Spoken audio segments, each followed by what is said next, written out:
Ladies and gentlemen, welcome to the Kids in Comedy Advanced Masterclass Graduation Show. Give yourselves a warm round of applause in your own homes.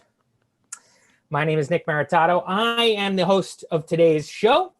I also was one of the instructors. I was the lead instructor for this class, along with my wonderful assistant, Emma James Gonzalez. What you are about to see here, if you've never seen a Kids in Comedy show before, is you will see a bunch of kids who came up with their own material, and they are going to perform it for you today. We've been working on this for the past 7-8 weeks.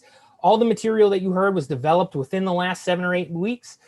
Because this is the advanced master class, they are going to be doing longer performances than our regular graduation shows, and we're open to the public. So it's not just friends and family. These kids have been performing for a while, and most of them have performed for the general public in what we call our pro shows. But we basically took the cream of the crop as far as our Kids in Comedy performers, and we kind of got them all together for this class. This is the first time we've ever done it. So this is going to be fun to see these kids laying down some very advanced, masterful comedy. What do we do here? Well, the kids come in with their own material. They will run their material for us. And then we, as the staff, just kind of give notes, and then they go and edit it, and they come back with it edited, and then so on and so forth. We do that for about 7 weeks, and boom, we have hilarious stand-up comedy sets for you guys to see today. The Kids in Comedy program has been around for like 20 years. If you're interested in kids in comedy, or if you have a kid who's funny, who wants to be involved, we're running classes every couple of weeks. We start new classes. And you can check out everything over at kidsincomedy.com. You know, we're also streaming on YouTube, folks. So if you're watching this on YouTube, hit up the chat, okay? Give us some love in the chat. It's a lot of fun. We like all of the comments. Be nice to us. We are kids.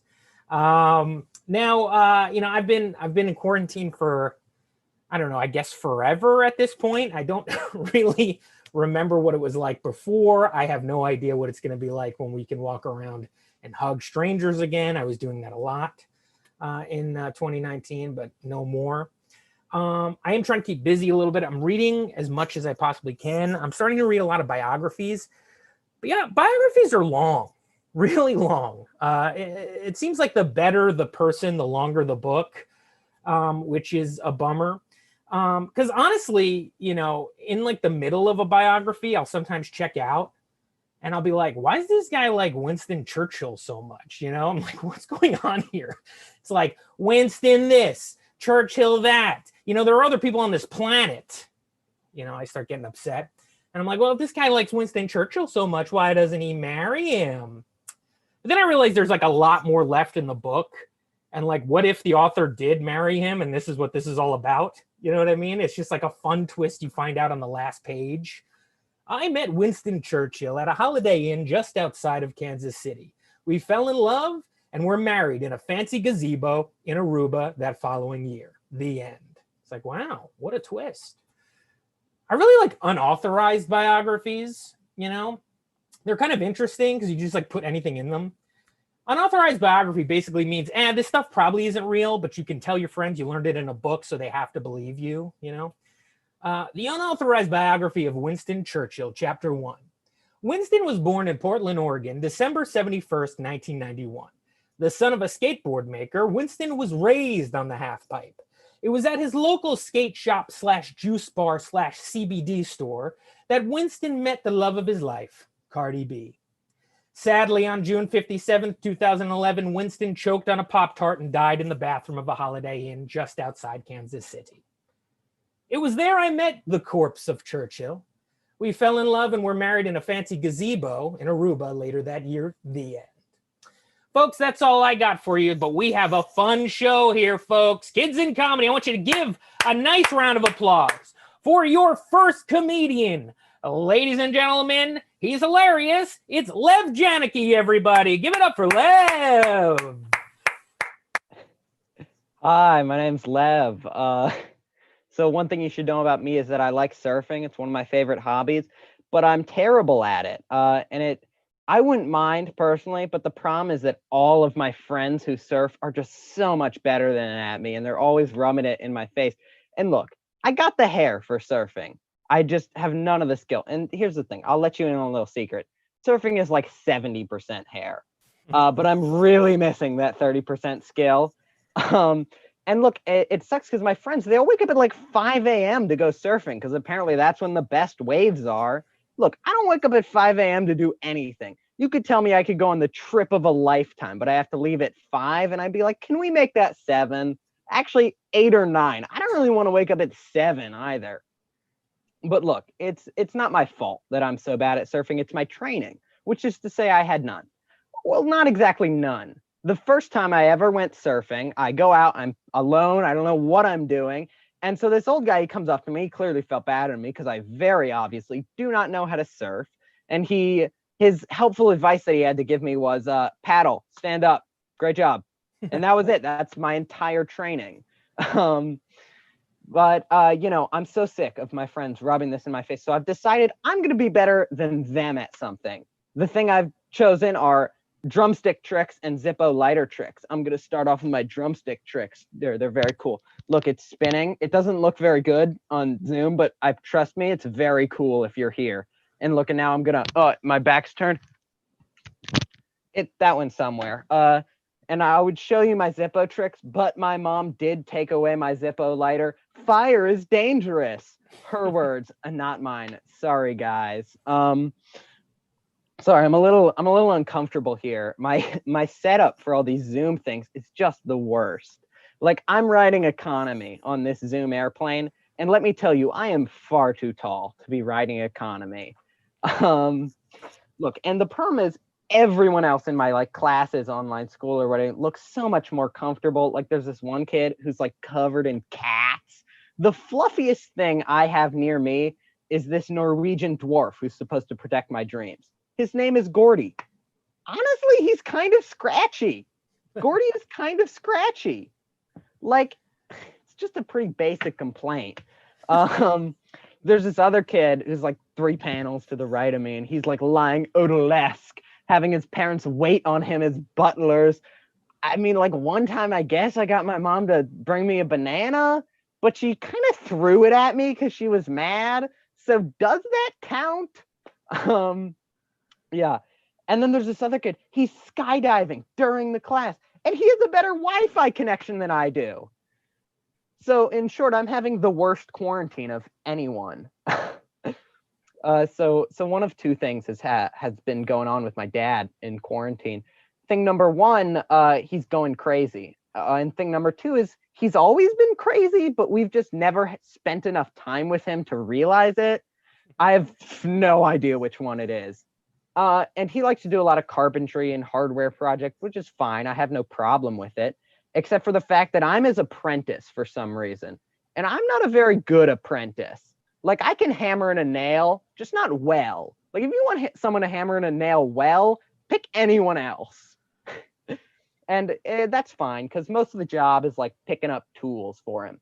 But I can't even do that. But this one's not my fault.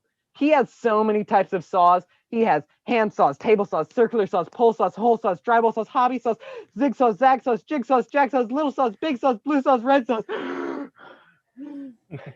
That's too many saws.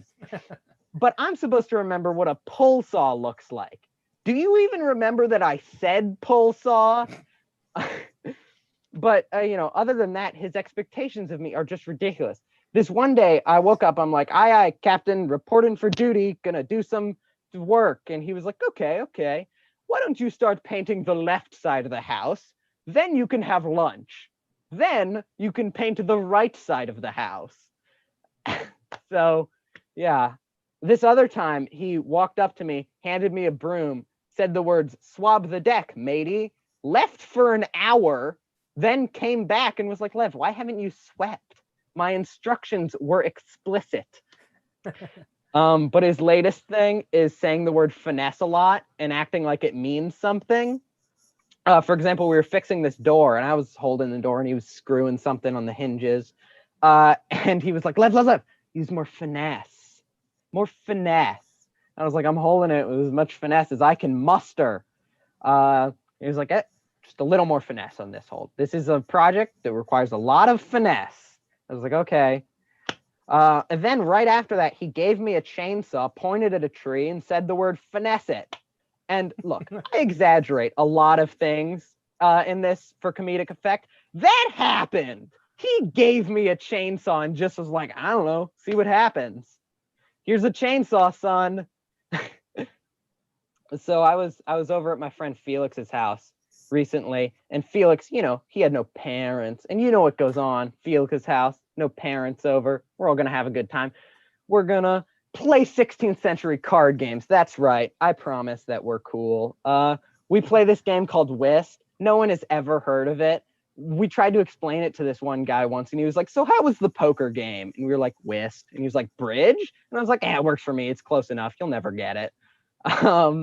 But anyway, we're playing, no parents home, we're feeling good. And I was like, yeah, you know what? I'm going to take my hair down. And then I did. And then I found out I have an alter ego. My alter ego's name is Hair Downlev. Now, Hair Downlev cannot play cards for his life. Because, see, that's Hair Uplev thing. Hair Uplev is a strategist.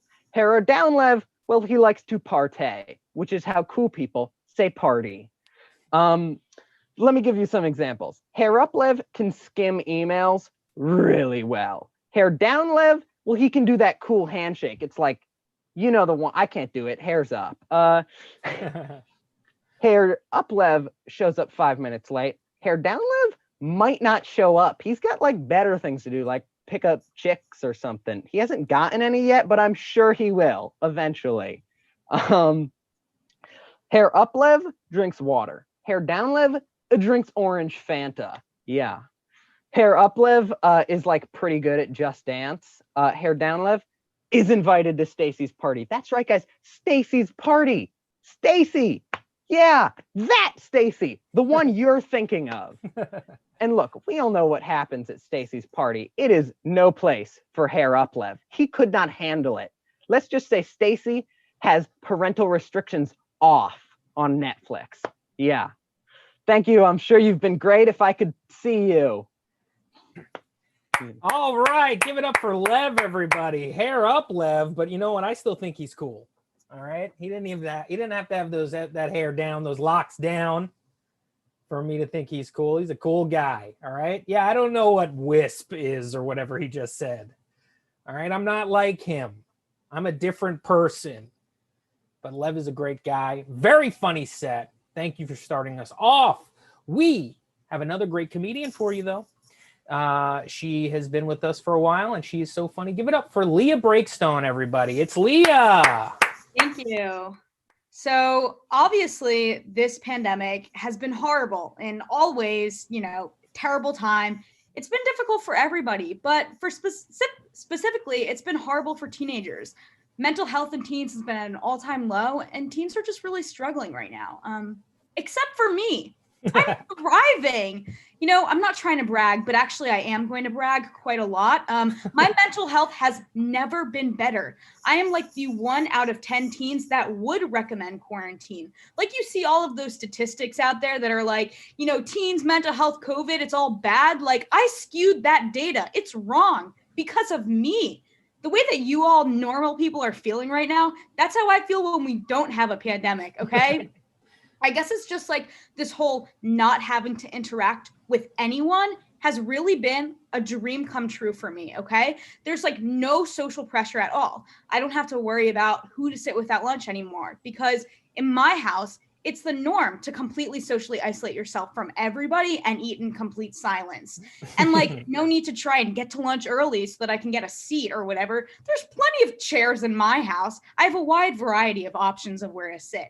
And another plus side is that I don't have to blame my lack of social life on the fact that I'm not invited anywhere. Like if somebody comes up to me and is like, hey, Leah, you going to the party this weekend? My response will now be, no, because I am a selfless and responsible young adult, and I do not want to contribute to the spread of this pandemic. And also I wasn't invited, and even if I was, I wouldn't go because parties frighten me. I guess it's truly not all positives, though. Like, I know everyone's had to adapt and learn how to cope with all of the new challenges faced with us. And I feel I can empathize with all of you normal people out there struggling right now. I mean, I'm definitely struggling a little bit too. I've had to learn how to adapt. I mean, for instance, unfortunately, the Starbucks that is in walking distance to my house has closed due to the pandemic, and I've really had to just rewire my entire life around that. So I really feel all of you normal people in that.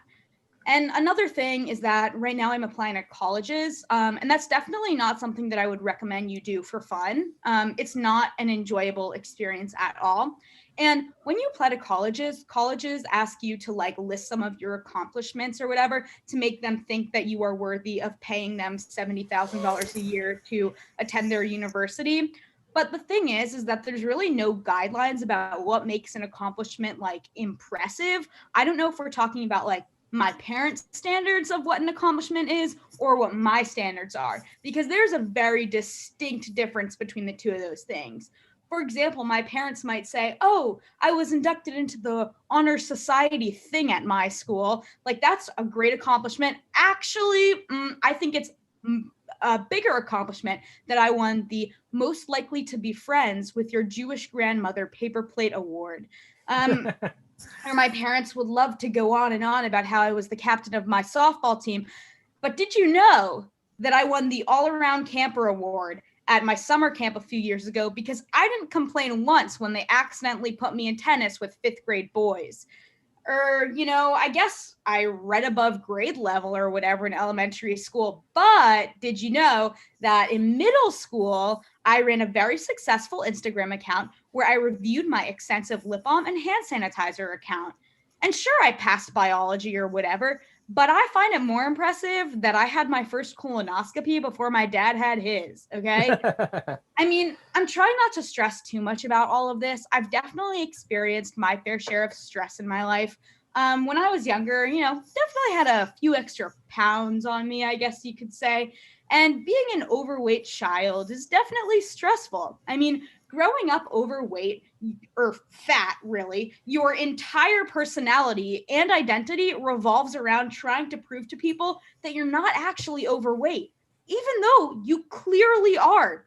You act in a way that makes people like want to ponder the question, like, I wonder why Leah's so fat. Like, she doesn't act in a fat way. And my goal was just to convince everyone around me that me being overweight was just some like wrong image that they created in their head, and it's just their perception, really. And I think that I did a pretty good job at this whole like manipulation thing, and people really fell for it. Like, for instance, if we were to have a class party and like the teacher would bring in those ShopRite cupcakes or whatever, I'd always be like, no thanks. I'm actually really full from the lean grilled piece of salmon from the farmer's market that I had last night. Or like in morning meeting when we would be sitting around the carpet and everyone would be talking about what they did over the weekend, and my classmates would be like, "Yeah, had a play date, yada yada yada," and I'd just come in and be like, "I went jogging, no biggie, light 5K, could do it in my sleep," And in my head, I'm going like, "Well, would a fat person do that? No way. Bam, I beat the system."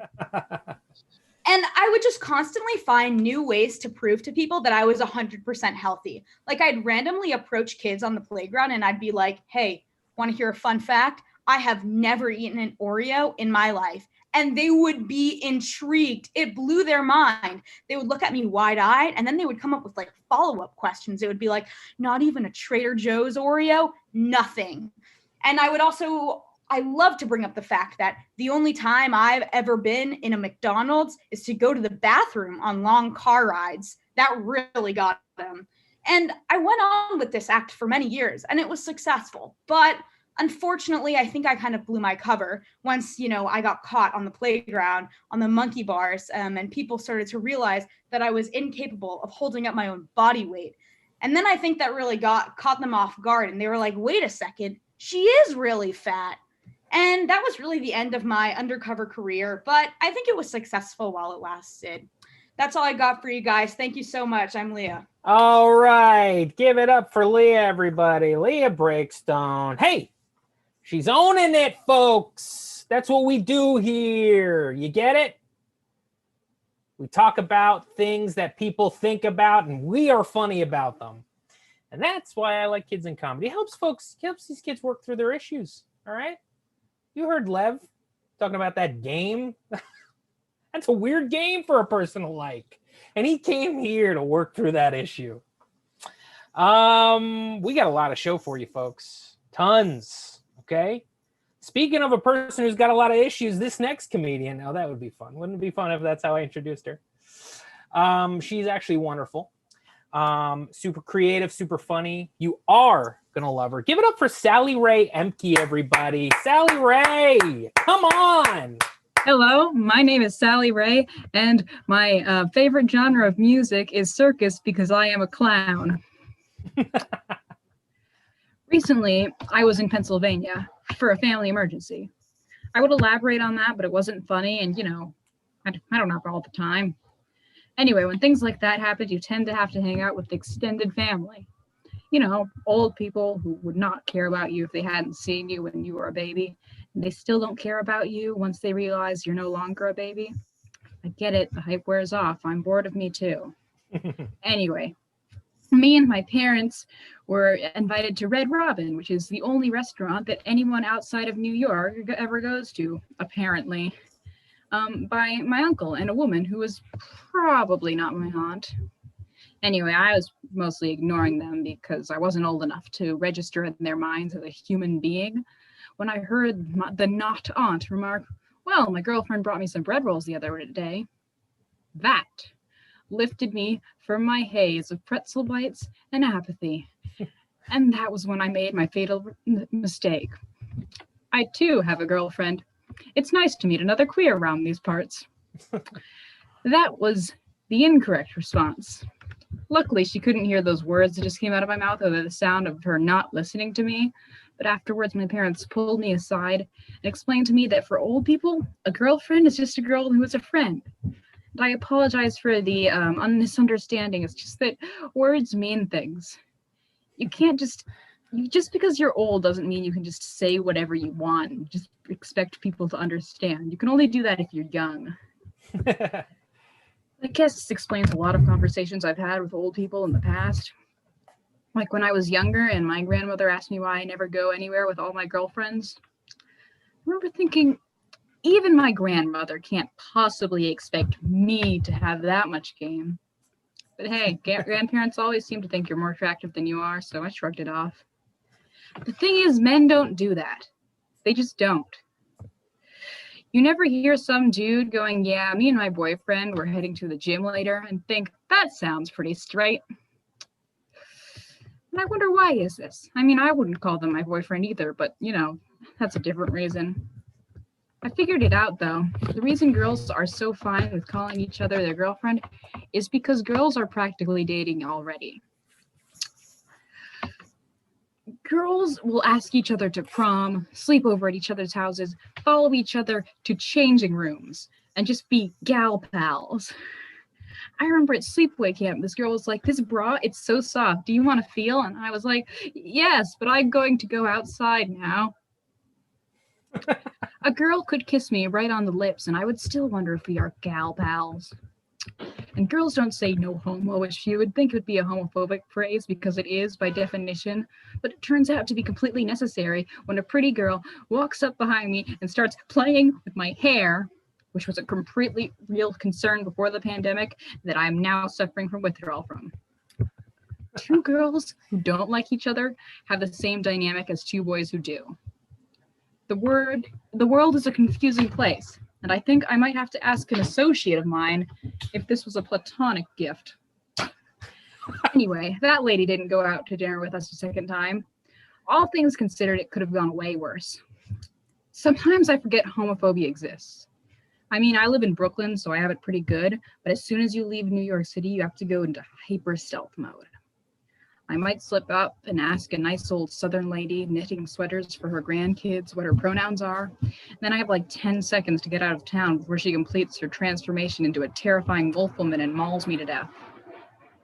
Sorry, airplane. Why are they called homophobes if I'm the one who's afraid of them? It just doesn't seem fair. I guess it's kind of like arachnophobia, where you can tell them, they're more scared of you than you are of them. And then, just like an arachnophobe, they just go on some sort of crusade and burn things. I can't just run into a Catholic church and go, rah, and watch them scatter. Because I would. Very often. Imagine how much money I would be able to make starring in horror movies.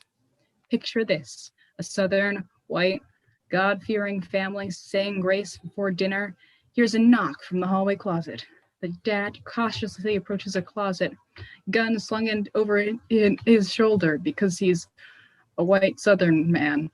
And he opens the door, and there I am. Howdy. You guys mind if I recommend you guys some of my favorite podcasts? The screen cuts to black. Rainbows leak from the floorboards. I've sprawled trans rights on the mirror in biodegradable litter glue. It would be an even more successful horror movie than if they cast some normal lesbian, because it's spooky enough for all the biphobic queers out there. I'm not sure what the term for the phobia of homophobes is, but it's got to be worse than claustrophobia, because I'd rather stay in the closet. Anyway, yeah, it's all queer stuff. Sorry. Goodbye. You don't have to apologize. Sally Ray Amke, everybody. Wonderful set. Beautiful performance. Never apologize for what you want to talk about. That's your time. You can do with it what you'd like. And I think you crushed it. Great job. We have so much funny coming at you. And this next performer may even raise the bar. You never know. He's volatile, wild, hilarious. Give it up for Osher Cohen, everybody. Give it up for Osher Cohen. Hey, you guys. I actually just checked the search history on my computer here, and the 3 most recent searches were Sarah Bareilles interview, Golden Girls sweater, and how much dill should you put in matzo ball dough? So that's been where my life is at right now. I hope y'all are doing okay. So I've had a lot of substitute teachers in my time, and after a while, you start to notice that your subs have very similar personalities, like almost to the extent that they're like the same person.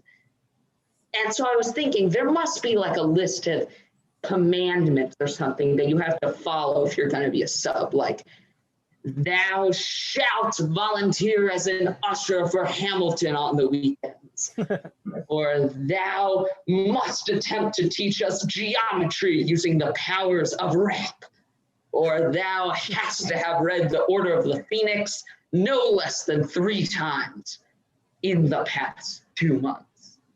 And, it's not only their personalities that are similar, it's also their fashion. Like if you're a sub and you're a guy, you gotta walk into that classroom with either a ponytail or a newsy cap, okay? It's one or the other. And if you're a woman and you're a sub, you gotta own either a vegan leather jacket or a t-shirt depicting the Lorax shaking hands with Greta Thunberg. Like, it's a given.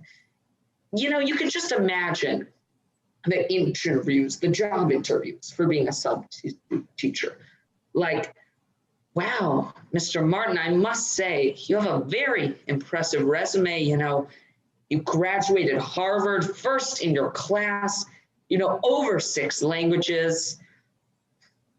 But I'm afraid that when we asked you to write down your top 5 favorite movies, The Princess Bride did not even make 1 appearance. So we're going to have to keep looking.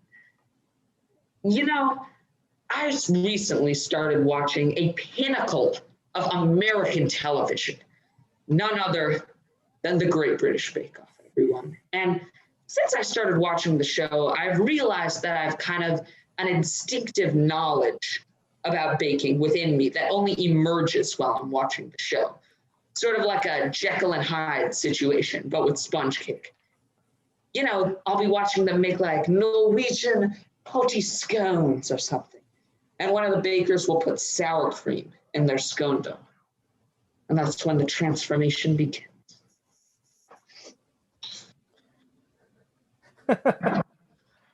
Catherine, are you insane? The scones will be too moist. They'll fall apart in the oven. This is ludicrous. It's poppycock. And then when I'm baking in my own kitchen weeks later and I need to call on this knowledge, I'll end up like forgetting to put eggs in my egg souffle.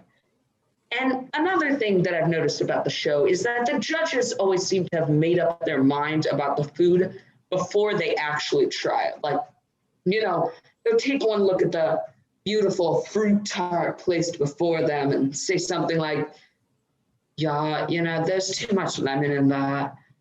Yeah, there's too much cinnamon too. It's also somehow underbaked and burnt at the same time. Really, really awful, that is. It's like they have X-ray vision, but rather than using it for the forces of justice, they just make people feel bad about their cream puffs.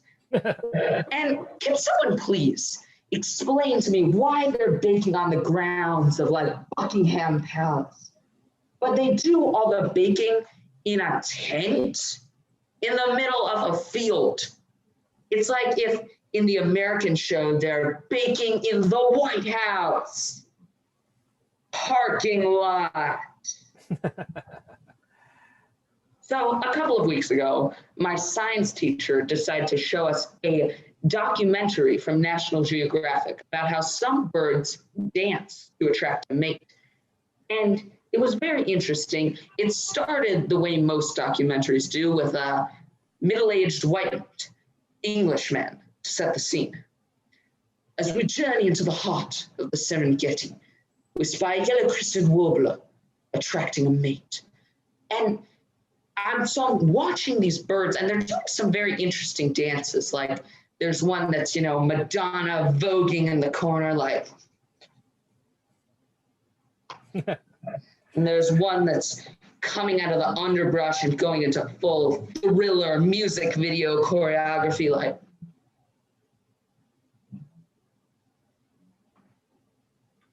And there's another that's in full like Janet Jackson and Rhythm Nation with the headset and everything going like. And so I'm watching these birds and I come to the realization that like, did we steal our dances from birds? And as I keep watching this documentary, it just makes more sense. Like there are two birds, you know, salsa dancing in the corner. There's another bird on the opposite end doing like the Charleston twist, stuff like that. And so I'm thinking like if we copied our dances from birds, what did they copy from us? And the camera pans over to another part of the forest.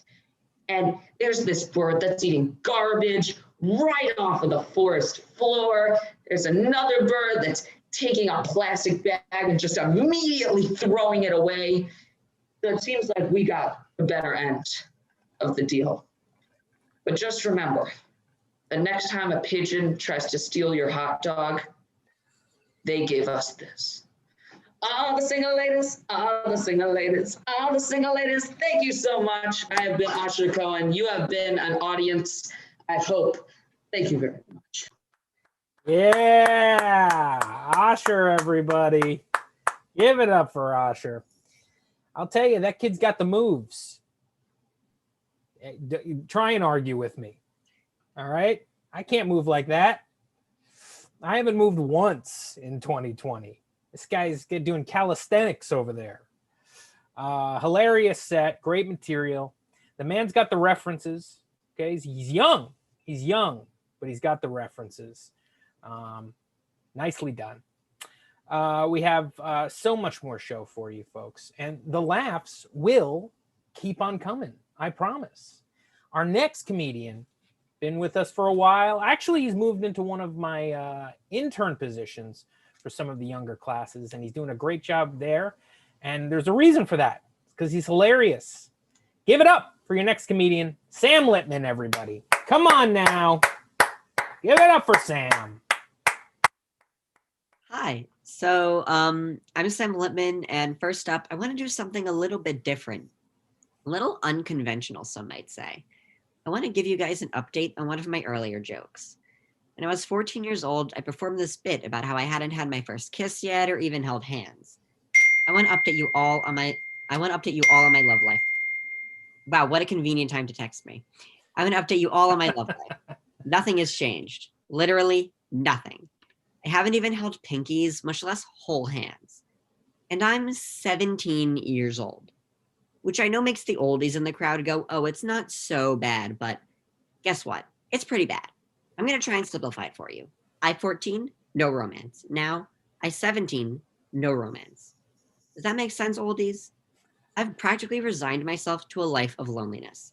I don't think I'll ever find my somebody or just adopt children with someone I'm kind of meh on but can kind of stand. Now, I haven't totally given up hope, so I did ask my friends for some advice. And Raphael told me you shouldn't feel so much stress. Those people our age are in the same boat, and even now you can wait a few years. Just ridiculous hogwash is meant to make me feel better.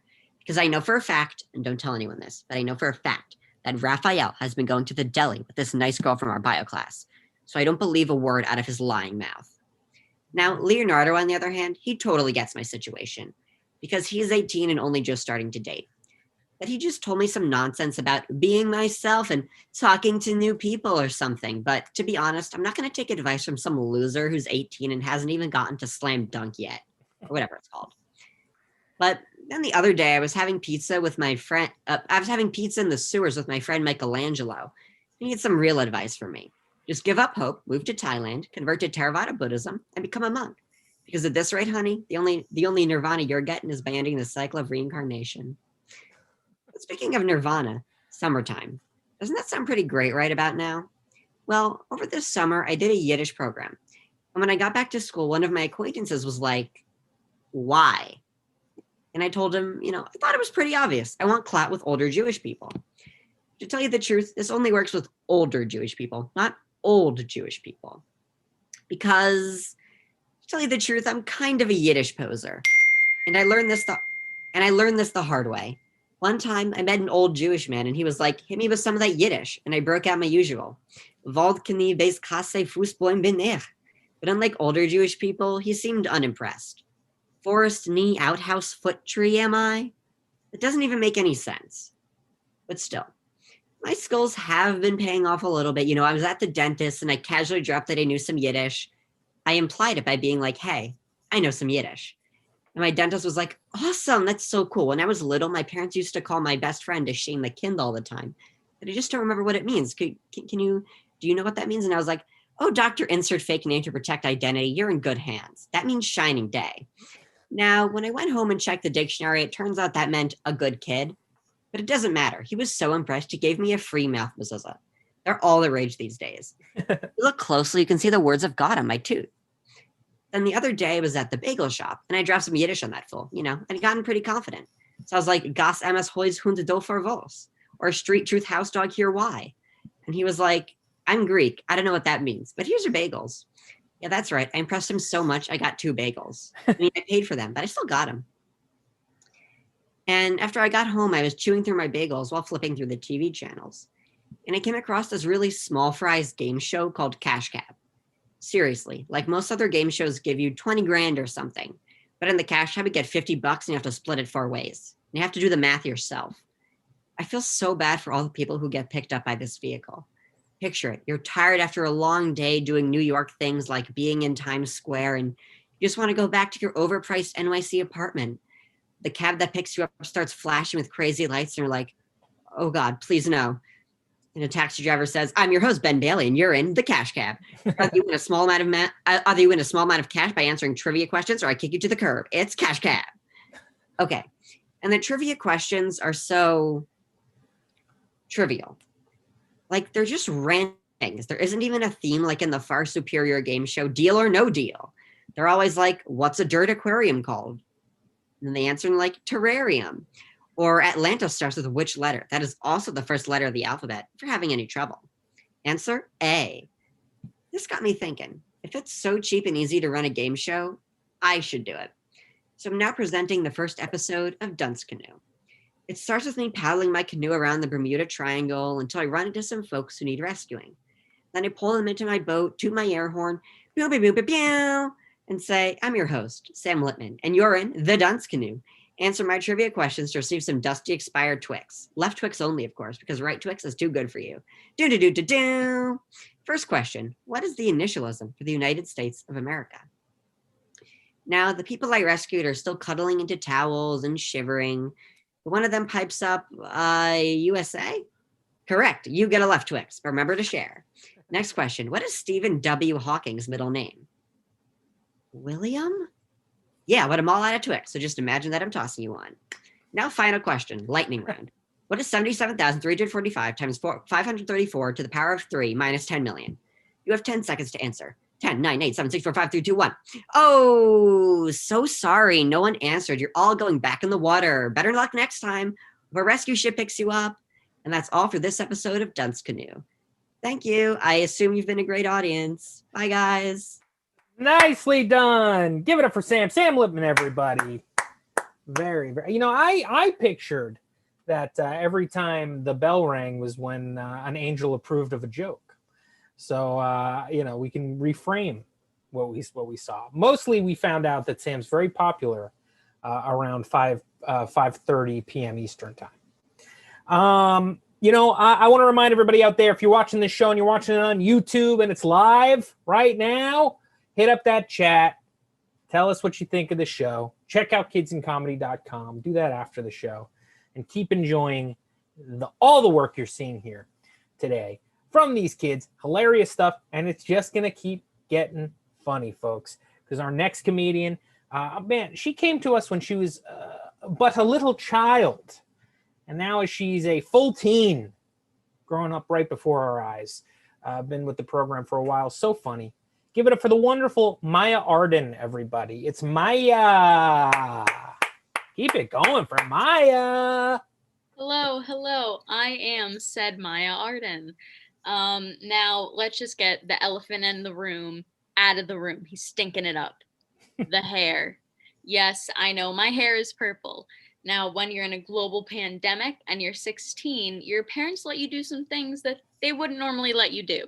So let's hear it for parents picking their battles. There was a whole PowerPoint.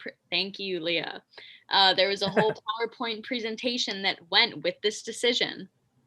Now, as you can probably tell, like Nick said, I am a teenager. I'm a minor. I'm 16. Now, the other day, I was walking over to my boyfriend's house, and this older gentleman, or I'm not even going to give him that honor, this older person, looked at me and just went.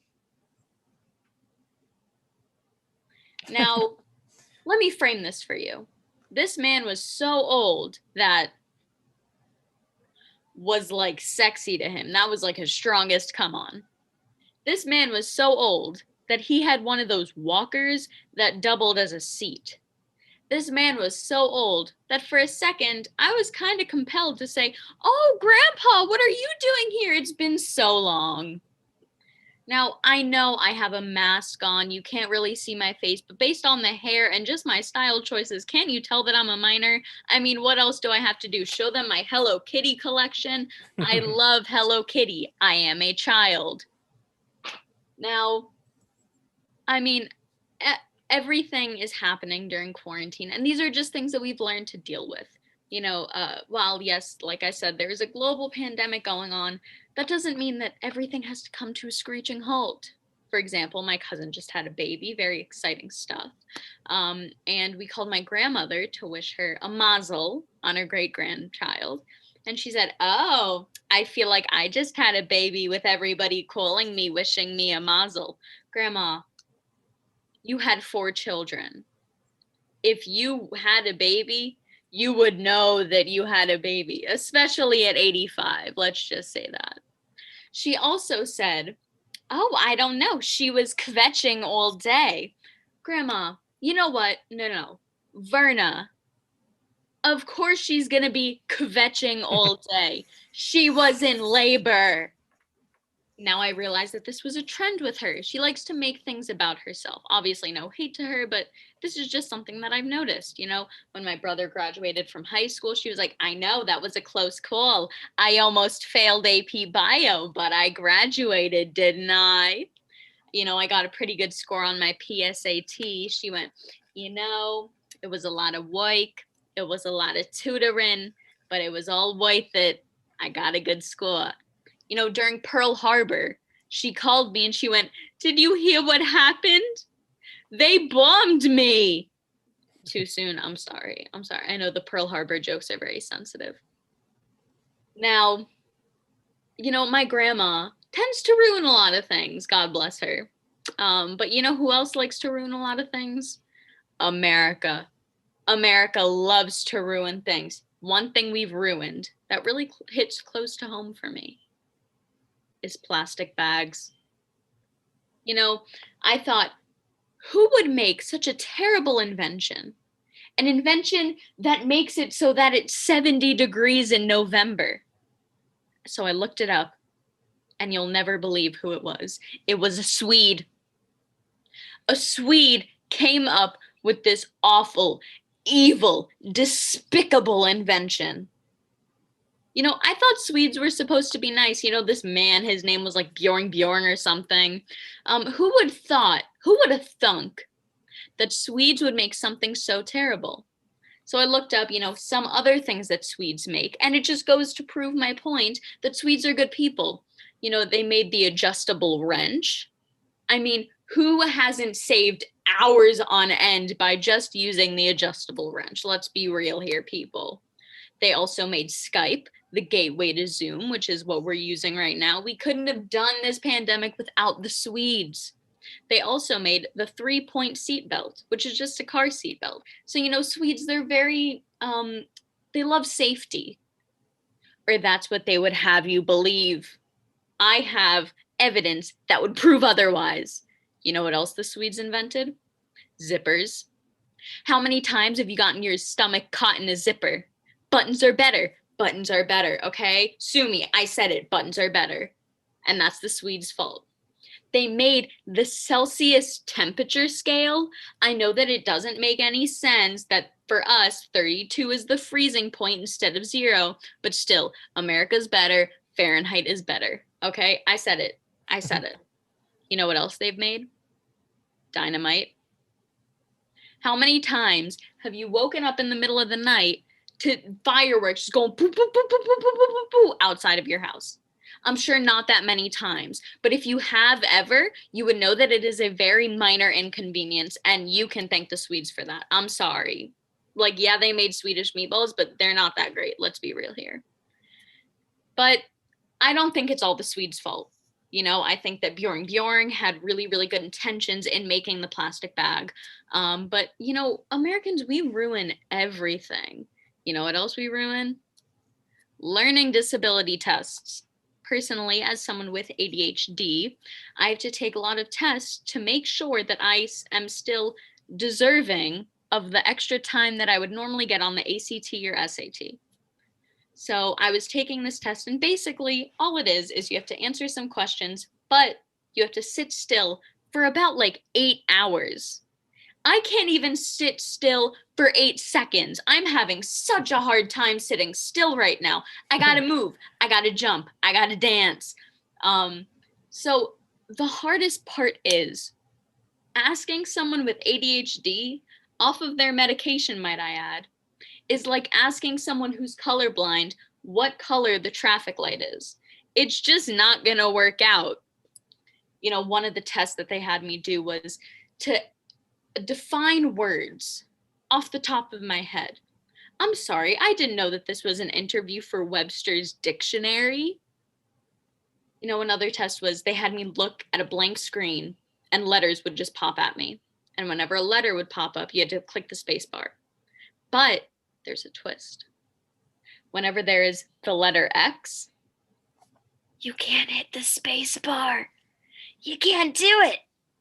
I'm going to be honest, I fell asleep.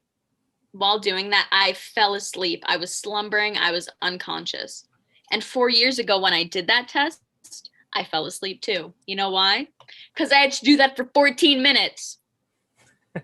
Someone without ADHD can't do that for 14 minutes. So all I'm saying is, America, stop ruining everything. That's all I have to say. Thank you. You've been a wonderful audience, I'm pretty sure. All right. Give it up for Maya. Maya Arden, everybody. Keep it going for you, for her, for everybody. And I'll tell you, America, if you're listening, take some notes. All right? She's 16 and she's got ideas. All right? Write them down. Folks, we have a couple more comics. Make sure you're chatting it up in that chat over on the YouTube stream and enjoying the rest of the show, because our next comedian, so funny, so inventive, so interesting. Ladies and gentlemen, give it up for the hilarious Saskia Penning, everybody. It's Saskia. Keep it going. Clap wherever you are. Hi. So my friend recently had to give a speech at his grandpa's funeral, and I was thinking about it, and I really do not think it would be a good idea for me to ever give a speech at a funeral, not because I'd be bad at it, but because I would be too good. Like, I know you're not really supposed to think about it this way, but I would kind of like turn it into a competition. Like, when I gave my speech, I would like count how many people I made cry, like just do a quick tally so I could like compare it to the other speeches. Like, I'd go on and do my speech and I'd be like, well, I made 3 people cry and Bella made 4 people cry, but I made Paul cry, and everyone knows Paul never cries. So, I mean, that has to be extra points. Was that a sniffle I just heard out of Kendra? No, just a cough?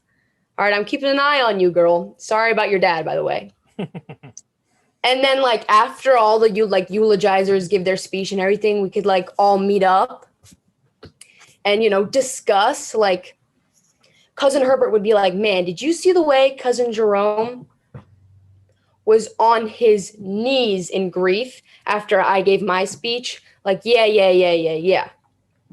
But did you see the way Uncle Mortimer was literally hiccuping because he cried so hard after my speech? Pretty impressive.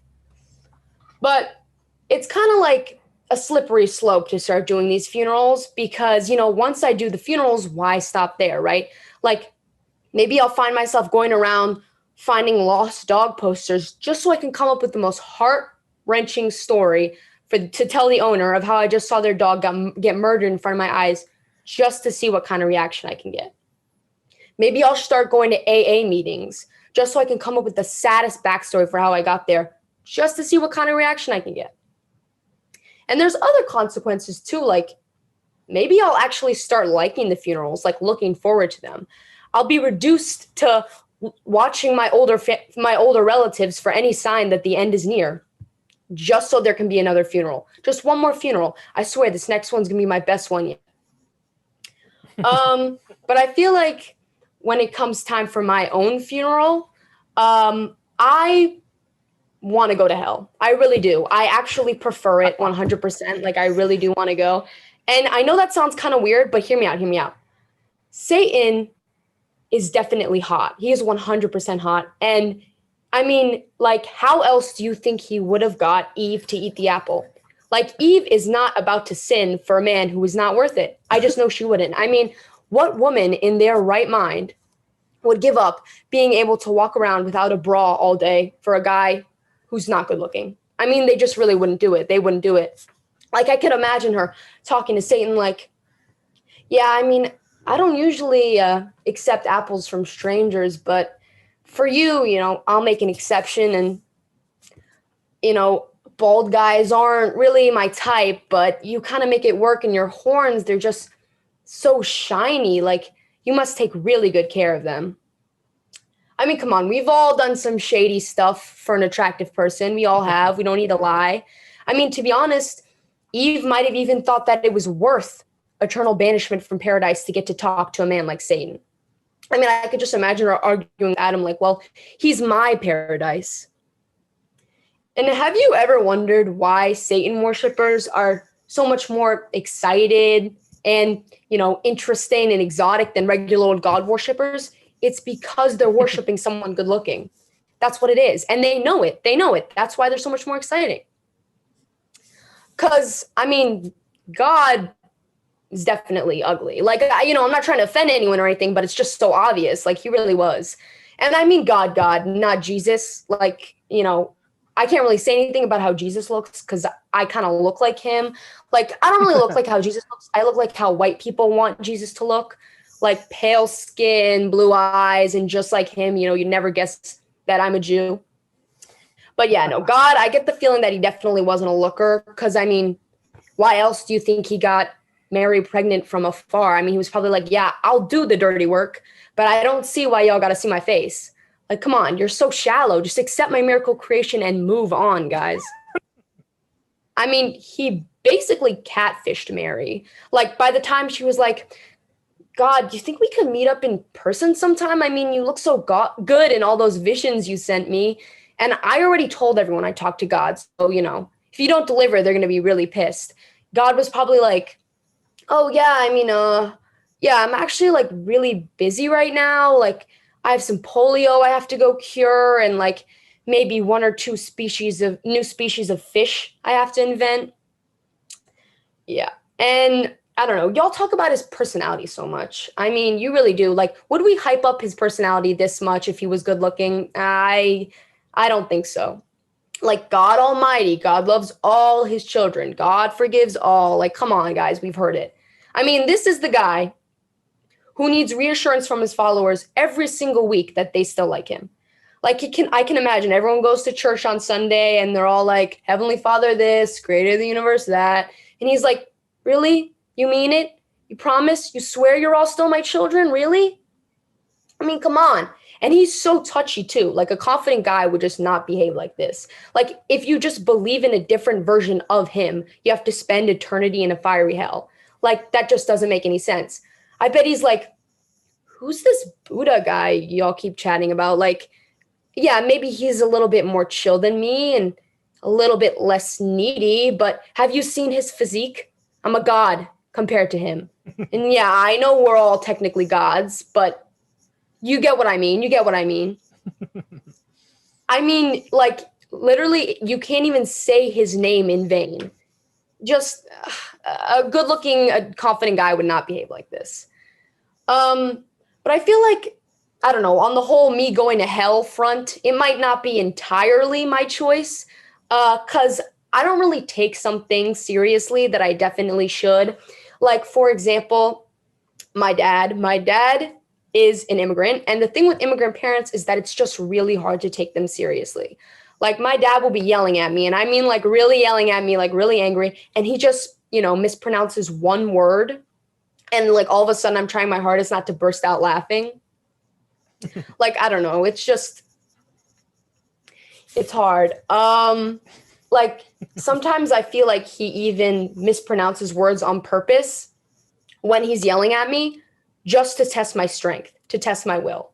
But having an immigrant parent does come with some advantages, right? Like, he'll be yelling at me like, oh, I'm going to take your phone. I'm going to take your phone. Like, I can call ICE just as easily from a friend's phone, right? Like, I really don't think Border Control cares if I use Android emojis instead of Apple ones.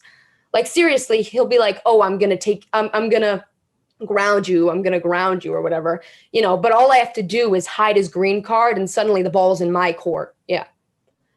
Like, I can seriously throw him off just by asking him to use mischievous in a sentence. And I'm not trying to be mean. I'm not trying to be cool. I'm not trying to make fun of him. But I don't know. It's just kind of hard to be intimidated by a man who has a hard time pronouncing the th sounds. But I also kind of feel like it's a little misleading to say that my dad is an immigrant because he is an immigrant. But, he's from Holland. He's a Dutch immigrant.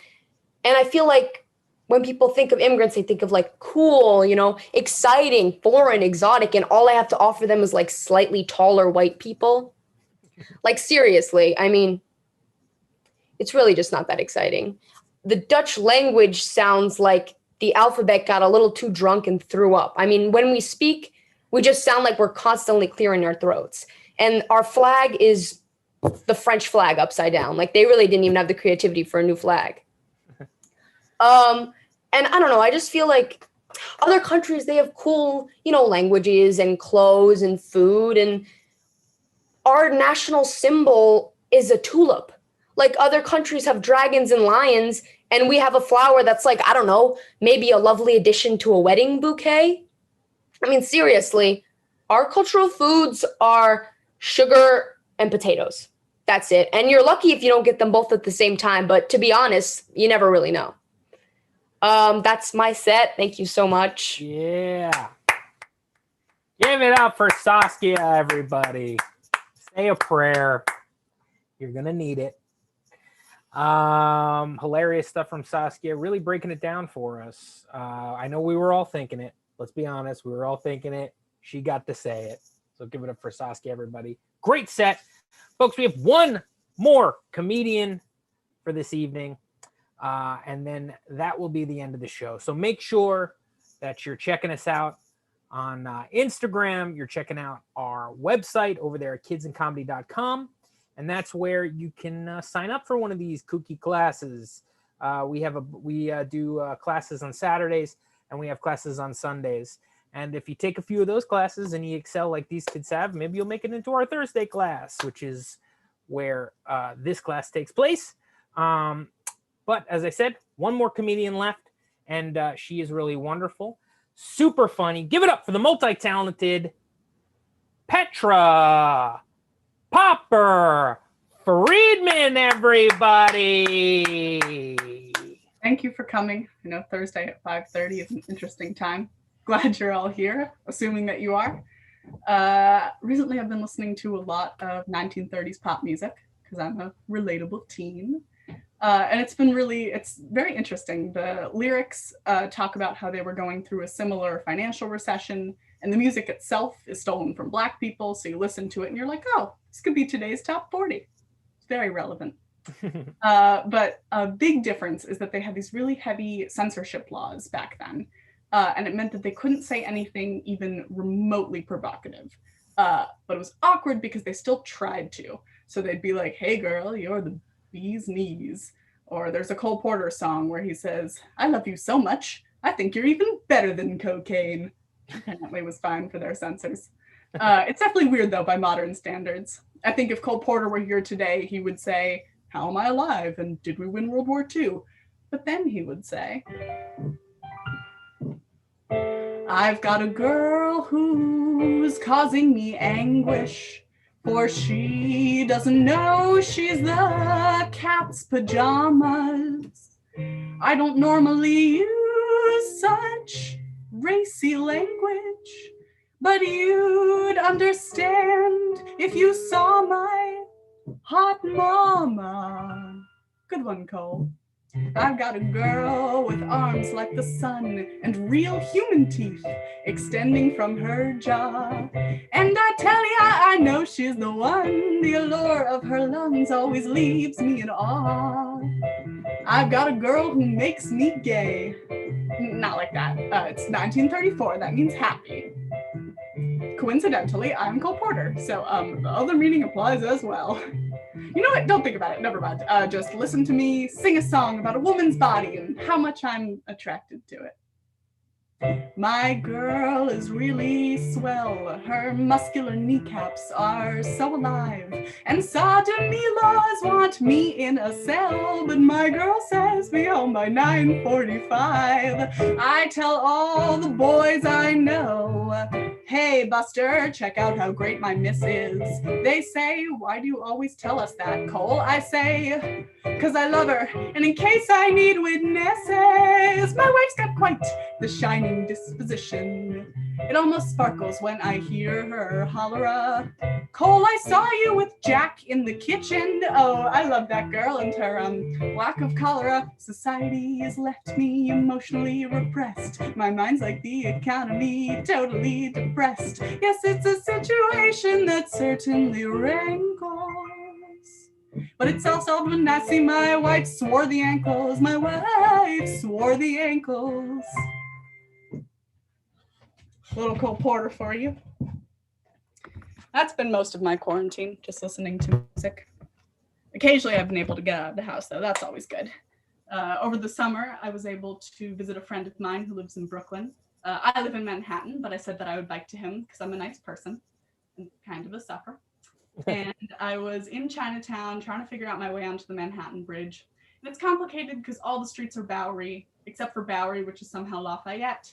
And as I'm trying to figure out my way, this man catcalled me, which isn't the most uncommon experience, but I had a mask on. So the only parts of me that he could see were my forearms and my eyes. And I think it just goes to show that if someone has the urge to catcall, they'll do it. It really isn't a commentary on you. Like, you could be wearing a bikini, you could be wearing a chicken tender costume that smells like the M4, they'll catcall you. But I just ignored him. I got on the bridge, and I had the delayed realization about 5 minutes later. I suddenly remembered that I'm a child, which is normally the thing that I don't forget. Like my library card, I forget all the time. Macklemore's existence, daily. But the fact that I'm 17, that I'm a minor, not so much. And I think it's because girls are told that in this situation, you're going to have the responsibility of an adult, so you kind of might as well be one. Like, I remember when I was 12 at sleepaway camp, they told us that we couldn't wear tank tops because they might distract the male counselors, which is a very macabre thing to tell a 12-year-old. Like, you're saying that, you know, you're a kid, but you might be put in an adult situation. That's not fair, but that's life. The boys were not getting this education. Not to say the boys aren't learning important things at age 12, but they're much more along the lines of, you can't drink the ketchup straight out of the bottle. The whole table has to use that, Tyler. Still important, much lower stakes. I was thinking about it. Basically, every girl I know my age has been catcalled at least once. If you take kids in comedy as a sample size, both Maya and I have had this experience within the past few months, which should give you an idea for how common this is, and we are not shocked by it. Like, societally, we treat catcalling the same way we treat hot dogs. We're like, it's a little gross, probably kind of illegal. What are you going to do about it? We don't do that with other things. Like, if someone was walking around the streets of New York just kicking puppies, it would stop. There would be a law, it would be enforced, everyone would be up in arms. No one would be saying, yeah, but was it a yappy dog? I'm sorry, Susan, I know it's not politically correct, but chihuahuas aren't asking for it. Anyway, I'm thinking about all of these things. I'm on the bridge. I'm able to kind of calm down a little bit. I know that I'm 17 again. And he passes me again and goes, hello there, which really freaks me out because it means that he's following me. Or I think that he's following me, because when he catcalled me the first time, my body's defense mechanism was to go into like hide and seek mode, where it's like, if I can't see you, you can't see me. So I don't totally remember what he looks like, but I think that he's following me. And at this point, I'm in Brooklyn, and I'm already not the greatest with directions, but it's especially bad with the paranoia. And all the streets are J Street, except for J Street, which is somehow Bowery again. It was a 20-minute bike ride. It took me an hour and a half to get there. But I finally did. I managed to have a good time with my friend. He will definitely be biking to me next time. I know he's watching.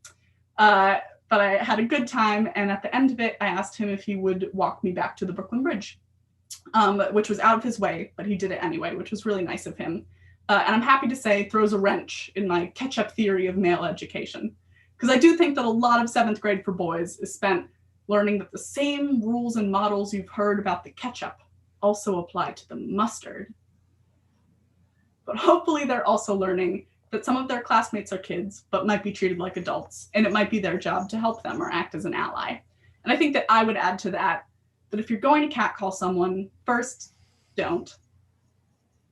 But if you're going to, if you have to, if it's a catcalling emergency, if there's an asteroid coming towards the Earth, and the only way to stop it is if we all point our teeth at the sun so that there's a beam of light that can incinerate it before it obliterates humanity, and there's one woman not doing this, and therefore it is imperative that you go up to her and ask her to smile, I think the rule should be that for every one person you catcall, you have to kick 20 puppies. And that's not fair, but that's life. Thank you guys for coming to the show. I'm Petra Papa Friedman. Yes. Petra, everybody. Petra Popper Friedman. Give it up for her. Very brave, hilarious. Give it up for her right now. Do it. I'm doing it. I would like you to also give it up for every other comedian that you saw here today. Folks, there's been a bunch. Give it up for Lev, Leah, Sally, Asher, Sam, Maya, Saskia, and obviously Petra. Folks, it has been a fantastic show, if I do say so myself, so I will. I want to say a few things before we leave. Number one, congratulations to all our comedians that you saw here today for for completing our very first advanced masterclass. This was the graduation show, and it didn't feel like it. It felt like a pro show, folks, because these kids are pros. They're so funny. I want to say thank you to my assistant, the very funny, the very wonderful Emma Jane Gonzalez. She's here every single week with us, giving these kids notes, emailing, corresponding, being funny, wearing great t-shirts. Is that Pee Wee Herman on your t-shirt? What do you got over there? Something good.